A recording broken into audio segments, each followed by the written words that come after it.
back to this book. What I love, there was a line you said, anyone can be a Rachel Ray or a Michelle Obama. What do you mean?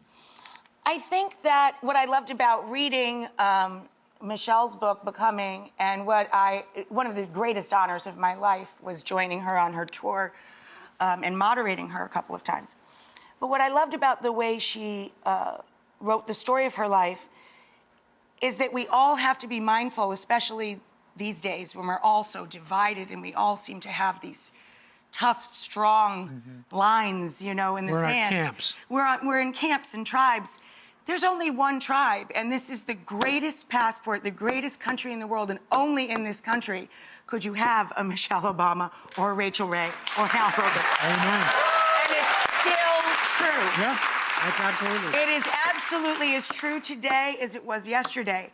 If you work harder than everyone else and don't take that for granted, if you understand that work is a privilege, not a right, and if you are loving and kind to each other, opportunities will come to you. And it's up to you what to do with them when that happens. Yeah. Yeah. I remember one of the highlights of my career was being at the White House for the Easter egg roll, and you cooking and me being on the stage to moderate with the First Lady. That was pretty You amazing. know, they're really wonderful, open people. Yeah. Just like you. Yeah. I wouldn't have anything without you, Al. Thank you. It really was 20 years ago. There was the storm of the century, according to Al, was coming to New York. The Today Show had no guests. Everybody canceled. And Al had been given one of these little cookbooks that we only sold in grocery stores in upstate New York of my 30-minute meals, the Comfort Foods one. And his producer at the time, Michelle, called, and I thought it was a prank. I hung up. It says the Today Show. Would you come and cook? And I said, no.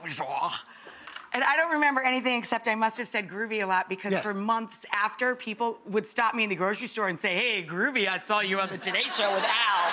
That's right, because I would see her, because I had a house in upstate New York, and I saw you on a local television station. That's right, doing 30-minute meals. I remember thinking, this young woman is just spectacular. I love her. And after I did my segment with Al, that's when the Food Network called me. This really is all Al's fault.